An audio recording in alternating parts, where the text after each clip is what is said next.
One take. One take. This is NBA One Take featuring yours truly, Pretty Boy Laker. This is NBA One Take for your head. NBA One Take for your brain. Coming to you live from Newburgh, New York. This is NBA One Take.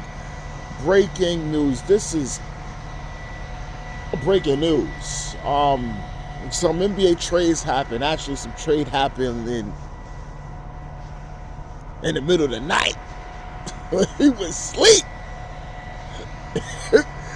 You sleep. They having trades happen. Why? You are asleep. Okay, this is February 9th, 2023. Some just crazy stuff has happened. I'm thinking I'm going to talk about, I'm a Laker fan, so I'm talking about my team because we just made a trade. I can't do that because the biggest trade so far, bigger than the Kyrie trade, is Kevin Durant is going to the Phoenix Suns with T.J. Warren for Mikal Bridges, Cam Johnson, Jay Crowder, and 4 first-round picks with 1 pick swap. This is huge on all levels. Now, Matt Abisha, the new governing body of the Phoenix Suns, he just took over for thing. They actually had a crazy, it's actually a crazy report that Isaiah Thomas was taking over. He was in a role in it was just, that was crazy. I was going to talk about that. I'm not even going to talk about that. They just got KD. KD's on Phoenix with CP3, with Devin Booker, and they still got DeAndre Ayton. And I'm thinking he would have been moved. He not moved. Wow.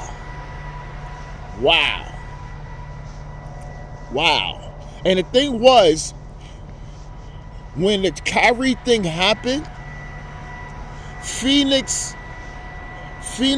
was already in talks with them with the spot because they was gonna go after them in the summertime. So they just came back and said, look, this is what we offering right now, because Kevin Durant, I don't think he wanted to stay. He wanted to stay there. Not after they traded Kyrie. So now he on Phoenix with my man. Oh, Jesus. Yo, I don't know. If barring health, right? They can win it. I'm saying it right now. They can win it all.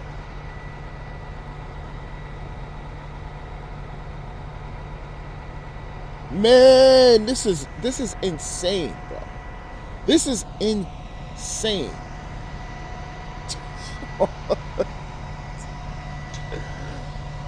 Yo, the Nets, the Nets right now.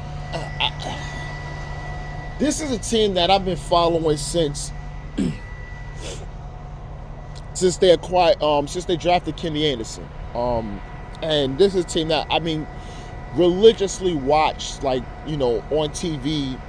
That's how little I was when they acquired Kenny Anderson, because Kenny Anderson was New York, just one of my favorite, players, and one of the first big star from New York that that I knew, that I saw play. So when he went to Georgia Tech and did come into the NBA, he was on the Nets. I always knew the Nets is just a terrible team. They had Michael Ray Richardson and things like that. But I followed the Nets, and I would watch them. I would watch them and like they players that they had, and DC and Chris Morris, Drazen Petrovic, Chris Childs and Kendall Gill and Black Hammer, Armand Gilliam. Yeah. Armand Gilliam. That's my man. Just the players they had over the years, since I started really watching them, and then Along the guy, they get, Kittles, Van Horn, and you get Jason Kidd, Kenyon Martin, and so on. Just going forward to, all the crazy stuff that they got. But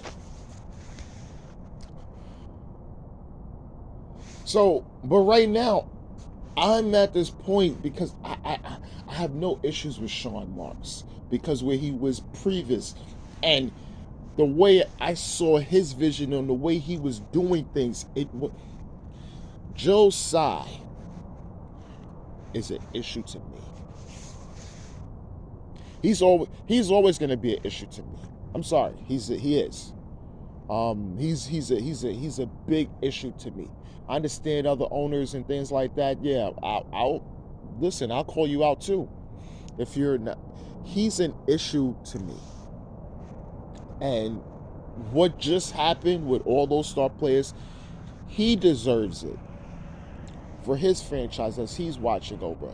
Because if Sean Marks wouldn't have, even Sean Marks would say, for instance, they would have to part ways with him, he'll get another job and probably a better job next time. And probably be in a better ownership situation where he can be able to do certain things and then the owner don't have to come down and do new owner shit. He don't know, Joe Tsai don't know shit about basketball. He don't know shit about running or the business of basketball operation. He's still trying to learn it, but he don't know shit. And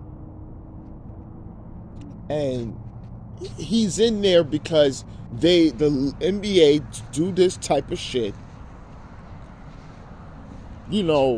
Let's get let's have a Asian thing like that, and there's only one black owner. Boy, it's heartbreaking for the fans.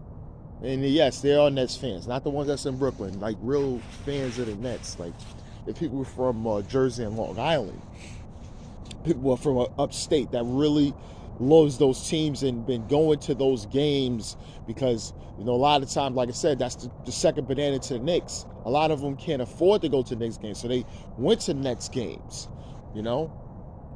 It's unfortunate. It's unfortunate. But, this happened, and I'm happy for Kevin Durant. I'm happy for him because he need to get the hell up out of there. Get the hell up out of there. Saw what they did to Kyrie. And then there's reports that, they chose Phoenix because, it's where he wanted to go, and then, there's no hard feelings or whatever. Yeah, there's no hard feelings. That's it. And they have some memes up of Ben Simmons. Yeah, you're all alone now, brother. Because I'm not saying you're a part of the reason why a lot of the stuff could happen, right? Because Ben Simmons' drama added to a lot of the things that was going on. Kyrie had his drama. KD had his drama.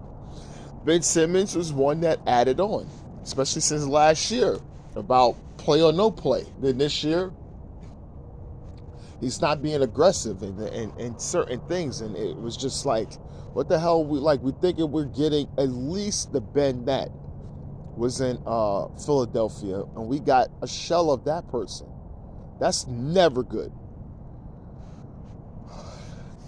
That's never good. That's never good. Okay, there's another trade. Russell Westbrook. He's out, y'all. He's out for my team. And we're bringing back, there's a three-way swap. So Russ is going to the Jazz. Mike Conley is going to Minnesota. We're getting D'Angelo Russell, Malik Beasley, and Jared Vanderbilt back, as well as we're losing. We're protecting that 2029 pick, 1-4 protected, right? So if it's a 1-4 protect, if it's a 1-4 chance we get that, then it's still with us. If not, then it goes to Minnesota. For Utah's sake, they're shedding salary, and they're shedding salary to help out and things like that, as well as they getting off Mike Conley and Malik Beasley, deals that was done to make the team better, but those deals were done in other teams. So they get an aspiring Russell Westbrook contract, which is good for them, because I look like they're going to do a slow build and then try to be respectable and then try to land a big fish with I think they got fifth. I think Utah got what? They got 15 picks? I think so. I don't know. I think Utah got what, 15 unprotected and light protected picks through 2029, just as much as OKC. They got the most. So that's also a good thing. Okay, Russ is out. Okay, my thing is, you already heard about him and Darvin Ham got into it. The other game when LeBron broke the record against the Thunder. So, him coming off the bench, he was trying to make it work. It did work to what I saw in games, and especially stats and things like that. So I'm ecstatic about that. But we're getting back D'Angelo Russell. So this is a tough pill to swallow, because if we're getting the guy that started out in the season for Minnesota, I'm worried. Now we get the guy that's been playing, somewhat well as of late, and he continues to do that, and he could blend in with LeBron and AD,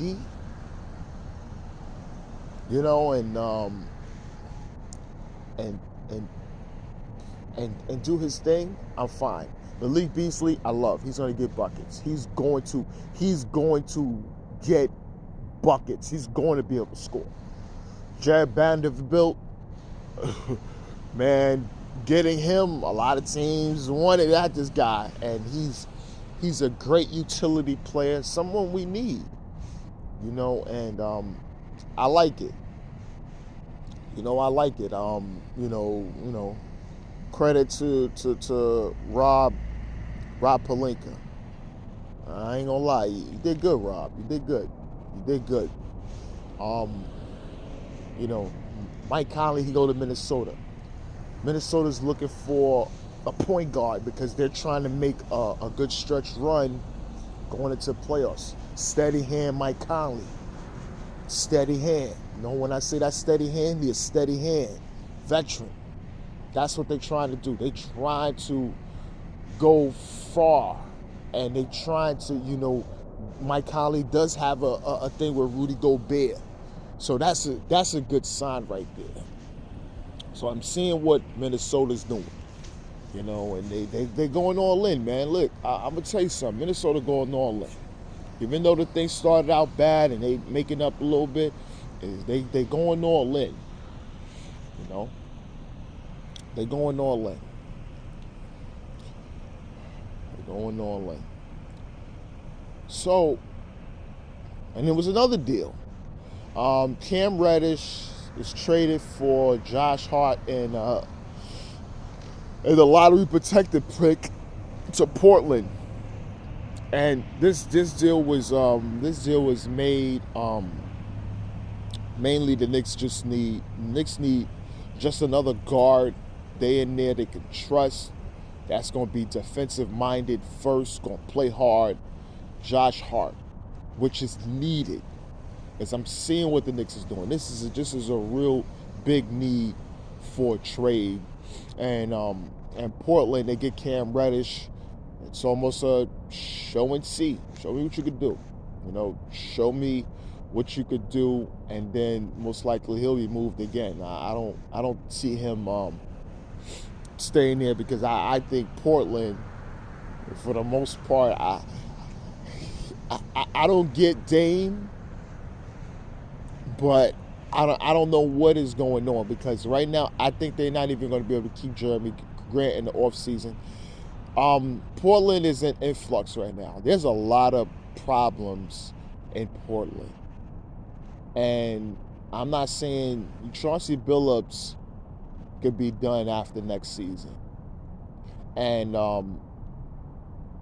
Damian Lillard, with the loyalty, I think the franchise is going to look at it as if, listen, we do got hardcore fans. We love Dame, but we're going to have to actually talk to Dame. I know he is not going to want to trade, but we're going to have to ask Dame what teams do he prefer to go to, because we got to make a deal and we could get 4 or 5 first-round picks for you, and then get back to our winning ways. I think they can do that, and I think they will be doing that, because Portland right now, it's not looking good, because I think they're going to lose Jeremy Grant, a guy they went after, because I think he's going to get a little more money in the offseason. So there's a lot there. Plus, there's a lot of issues on the roster. It's a lot of issues. So we're going to see. But this is NBA Onetake. This is the trade. This is the NBA trade, man. NBA trade. This is crazy. But yeah, and I'm out.